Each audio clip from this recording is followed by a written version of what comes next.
Terribile schianto frontale fra due automezzi questo pomeriggio a Duna Verde di fronte al camping San Francesco.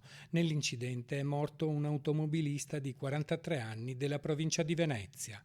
L'uomo stava percorrendo viale Selva Rosada a Caorle al volante della sua automobile. Lo scontro con un furgone che proveniva nella direzione opposta si è rivelato fatale. Erano quasi le 15:30. I pompieri arrivati da San Donà e da Caorle con i volontari hanno messo in sicurezza i mezzi ed estratto l'automobilista. Purtroppo, nonostante i soccorsi, il medico non ha potuto far altro che dichiararne il decesso. Feriti in maniera lieve i tre stranieri a bordo del furgone, prontamente assistiti dai sanitari del SUEM.